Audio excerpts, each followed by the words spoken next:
किस प्रकार की फकीरी हालत में बैठा है, करम ठोकने लगा और करम ठोक के लौटने लगा। महाराज ने देखा कि भाई अभी तक तो इतने लोग आते थे, हमें देखकर हर्षित होते थे, अवभाग्य मानते थे, लेकिन एक पहला व्यक्ति आया जो देखकर अपना दुर्भाग्य मान रहा है, करम ठोक रहा है। हमारे दिगंबर मुद्रा को देख करके तो जितने लोग आते हैं वो क्या कहते हैं, अवभाग्य मेरो उदय आयो, दरस गुरु जी को लख लयो, छवि बीत रागी नगन मुद्रा। अवभाग्य मानते हैं और ये तो करम ठोक रहा है, दुर्भाग्य मान रहे हो। ऐसा अनहोना क्यों? महाराज ने कहा रुक बेटा भाई क्या बात, अरे बोलो मत, तुमने मुझे बर्बाद कर दिया।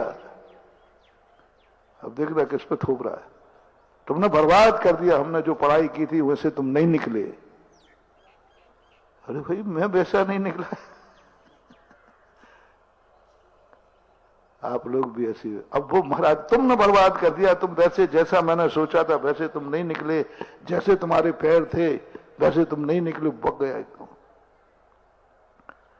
ऐसे ही कई बार आप लोग घरों में करते हो, बहुत झगड़े होते हैं। महिलाओं के अक्सर यदि किसी महिला के बच्चे नहीं हो तो सासू कितनी टोकती है, पता नहीं क्या क्या कहेगी। अरे भाई उसके हाथ में क्या है, बच्चियां हो जाए तो थोड़ा हेल्प करो ना मेरी। अब वो क्या मशीन लगा दी उसने पैर में, क्या करे बताओ। अब बच्ची हो गई, अब सासू उसको इतना टॉर्चर करती है, कल मुखी ये पता नहीं क्या क्या कहती है। बताओ वो क्या करे। कई महिलाएं आके रोती, महाराज जी बहुत परेशान हो, इतना टॉर्चर होती, महाराज जी बताओ मैं करूं क्या। अब बच्ची हो गई तो हो गई, मैं क्या करूं। बच्चे नहीं हो रहे तो नहीं हो रहे, मैं क्या करूं। इतना पढ़ाई कर रहा हूं, नहीं पास हो रहा हूं तो मैं क्या करूं। बच्चे लोगों को भी आओ, बच्चा पढ़ता है, महाराज जी अब तो एक ही बात आती है, सुसाइड कर लो। कोटा के अंदर कई बच्चे सुसाइड इसलिए करते हैं, पूरी मेहनत करते पढ़ते हैं लेकिन वो कंपटीशन फाइट नहीं कर पाते और उनके परिवार वाले उनको डांटते हैं, कहाँ का बेटा पैदा हुआ, मूर्ख, बुद्धू, इडियट, गधा, पता नहीं क्या। वो कहता है कि देखो जिंदगी भर सुनना पड़ेंगे और अपन ने पूरी मेहनत कर ली पास होने का, तो वो एक ही काम सुनता है, सुसाइड। 90% बच्चे जितने सुसाइड करते हैं माँ बाप के कारण करते हैं, परिवार के कारण करते हैं। 90% कह रहा हूं, क्योंकि वो चाहते हैं कि हम घर जाएंगे लौट करके सब प्राण ले लेंगे। सबने बड़ी उम्मीदों से भेजा है, बड़ी उम्मीद करके भेजा है, और हम पास नहीं होंगे तो वो सुसाइड कर लेता है। मैंने इंटरव्यू लिया सुसाइड करने वाले बच्चों का, 90% मेरा माता पिताओं से कहना है, बच्चों को इतने ज्यादा अपेक्षाएं मत करो कि बच्चे को सुसाइड का भाव आ जाए, गिलानी भाव आ जाए, गिल्टी भाव। उसकी योग्यता समझो, कितनी योग्यता है, कितना वो कर सकता है लेकिन होता है। गंदे पानी में यदि व्यक्ति करता है, घाटा लग जाए तो तुम प्राण लेते हो। अरे नहीं कर पा रहा है तो क्या करें। हां, बेईमान अलग चीज है, बेईमान होना अलग चीज है। ईमानदार व्यक्ति को परखना चाहिए। ईमानदार व्यक्ति को टॉर्चर नहीं, असमर्थ व्यक्ति को टॉर्चर नहीं, भाग्यहीन को टॉर्चर नहीं, अज्ञानी को टॉर्चर नहीं, समर्थ को टॉर्चर करो। जो समर्थ होकर नहीं कर रहा है वो टॉर्चर नहीं, थप्पड़ भी मारने के लायक है। कमा सकता है, नहीं कमा रहा है, ये कार्य कर सकता है लेकिन नहीं कर रहा है, वो अकर्मण्य है। जो अकर्मण्य है, असमर्थ है, गरीब को टॉर्चर मत करो। क्योंकि वो असमर्थ है। अपाहिज से मत करो कि तू महाराज के साथ विहार कर क्यों नहीं किया, अपाहिज से मत करो कि तू मंदिर क्यों नहीं गया, अपाहिज को मत बोलो कि दिन भर बैठा रहता है, वो सुसाइड कर लेगा, क्योंकि वो कैसा है। अपाहिज को टॉर्चर मत करो, दिन भर घर में बैठा रहता है, दिन भर घर में बैठा रहता है, नहीं वो सुसाइड कर लेगा, तुम्हें आत्महत्या का पाप लगेगा। जब जब तुम पैरालिसिस वाले, पोलियो वाले को कह दिया है तुम दिन भर घर में बैठा रहता है, तुम्हें आत्महत्या का दोष लगेगा। हत्या का, आत्महत्या नहीं, हत्या का दोष लगेगा, क्योंकि तुम एक पोलियो वाले से कह रहे हो कि तू घर में बैठा रहता है दिन भर, और वो तो कभी चल तो पाएगा नहीं, और बार बार टॉर्चर करोगे तो वो क्या करेगा, क्या भाव करेगा। इससे अच्छा तो मर जाना ठीक है, क्योंकि हम चल नहीं पाएंगे और एक कहे बिना नहीं।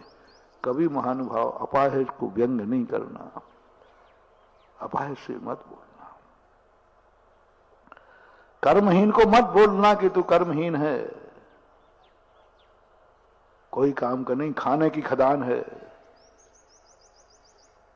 खाने भर का है तू, करना धंधा तो कुछ है ही नहीं।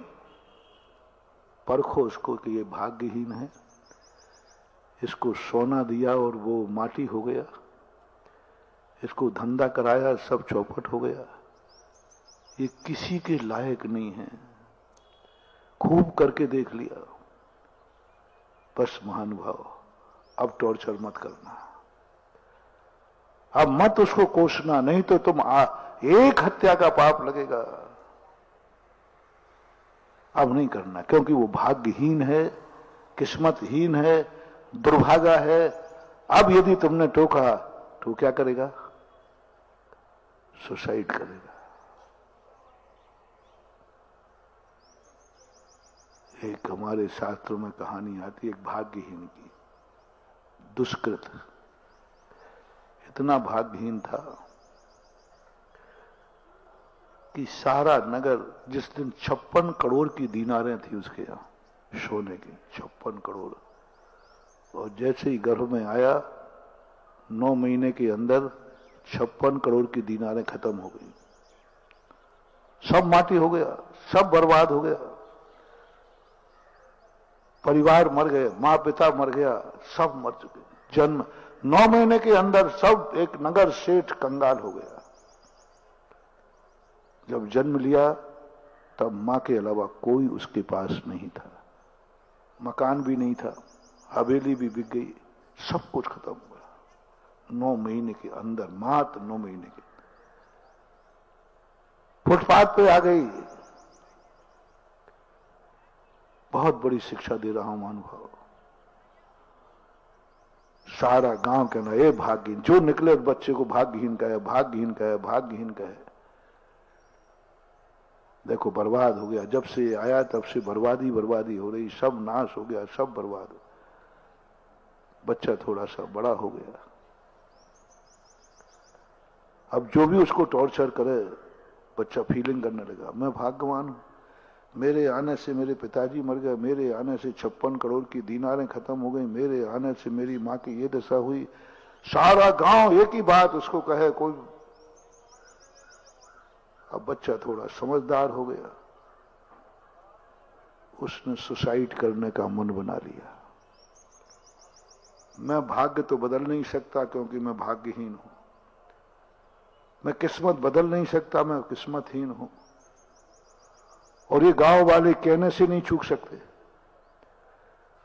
वो कहता है मैं अपनी किस्मत बदल नहीं सकूंगा और गांव वाले कहने से चूके नहीं। जब भी कहीं निकलो, जब जाए ये दुर्भागा जा रहा है, ये भाग्यहीन जा रहा है, देख जब से आया तब से सारा बर्बाद होगा। दुनिया दुखी को ज्यादा दुखी करती है, दुनिया दुखी को ज्यादा दुखी करती है, दुनिया भाग्यहीन को ज्यादा परेशान करती है, व्यक्ति परेशान को ज्यादा परेशान करते हैं। ये आदत है संसार की।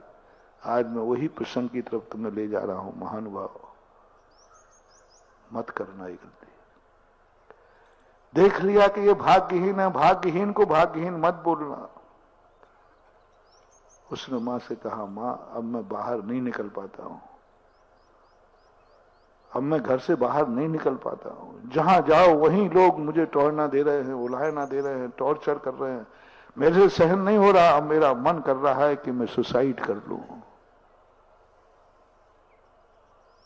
मां समझदार थी, मां ने कभी नहीं कहा। मां का एक सबसे बड़ा गुण है, अज्ञानी, मूर्ख, एक कपड़ा भी जिसके पास नहीं है, धन नहीं, दौलत नहीं, इतना भी होश नहीं है कि वो गंदगी को साफ कर सके, उसके बावजूद भी उसे भाग्यहीन न कहकर राजा बेटा कहती है। मां ने गले से लगाया, बोले बेटा तुम भाग्यहीन नहीं, तू तो मेरा राजा बेटा है। अरे कैसी मां होती। अरे उसके आने से विधवा हो गई, उसके आने से संपत्ति लुट गई, सब लुट गई, फिर भी मां बेटे को क्या कह रही है, राजा बेटा। भाग्यहीन नहीं दिख रहा, सारा गांव सारा जगत कह रहा है भाग्यहीन है, किस्मत फूटा है, मां राजा बेटा कह रही है।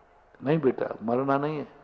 तो मैं क्या करूं, आप गांव को रोको, ये लोग मुझे टार्चर देते, मैं क्या करूं, मेरा क्या बचता। क्या मैंने लूट लिए 56 करोड़, मैंने कोई जुआ खेल लिया, मैंने कोई शराब पी ली, मैंने चोरों को लुटा दिया, मैंने क्या किया। मां बताओ मेरे हाथ में क्या है, मैं क्या कर सकता हूं, मेरे हाथ में मैंने क्या किया जो लोग कहते हैं ये है। मां समझ गई, गांव वाले कहना नहीं छोड़ेंगे, और बेटा बड़ा हो गया है, ये फीलिंग किए बिना बेटा और चला जाएगा। उसने एक दिन उठी, मां बेटा चलो किसी अनजाने गांव में चलते हैं, और बेटे को लेकर के गांव छोड़ के चली गई। चलो किसी जंगल में रहेंगे, अपरिचित स्थान पर रहेंगे, कोई तुझे टार्चर नहीं करेगा। इतना भाग्य था, बचा लिया मां ने उस बेटे को, जिंदगी बचा ली मां ने, बेटा जिंदा रहा। बाद में उसकी किस्मत बदली, इतना पुण्यात्मा हुआ, इतना पुण्यात्मा हुआ, राजा बना, फिर सेठ बना, फिर दीक्षा ली, और तपस्या कर करके महान ऊंचाइयों को छुआ। बचा लिया, तो नहीं बचाते तो मर जाता, सुसाइड कर लेता। इसलिए मेरा कहना है सारे जगत से, भाग्यहीन को टॉर्चर मत करना, गरीब को मत सताना, गरीब को मत सताना, वो रो देगा, सुनेगा मालिक तो तुझे जड़ से सड़ा देगा। किसी को दुख देना है तो किसी भाग्यवान को दो, किसी सुखी आदमी से कहो, वो अभी बताता हूं, भाग्यहीन को नहीं। सबसे पहले देख लो कि तुम जिसे दुख दे रहे हो वो भाग्यहीन तो नहीं, वो दुखी तो नहीं, पहले ही से दुखी है और दुख कर रहे हो, पहले ही से घाव है और घाव को और छोड़ रहे। दुखी आदमी को दुख मत देना। देखो महावीर स्वामी की पॉलिसी देखो कितनी जबरदस्त थी। हम मुनियों के लिए किसके प्रति दया भाव कहा, तो सबसे ज्यादा भाग्यहीन है। ये पीछे भाग्यवानों के लिए नहीं है, किन के लिए है, भाग्यहीन, कीड़े मकोड़ों को, उनको बचाने के लिए है। भाग्यवान के लिए पीछे नहीं दिए, झाड़े की पीछे नहीं है, ये उनके लिए जिन ये दुनिया पैरों से कुचलती है, उनको बचाओ। तो राष्ट्रपति को तो दुनिया बचाती है, करोड़ों रुपया खर्च किया जाता है, राजा को बचाने में करोड़ों रुपया खर्च किया जाता है, तो भी महानता नहीं है। और जो चींटी को बचाने लेके झुक जाता है वो जगत पूज्य परमेष्ठी बन जाता है।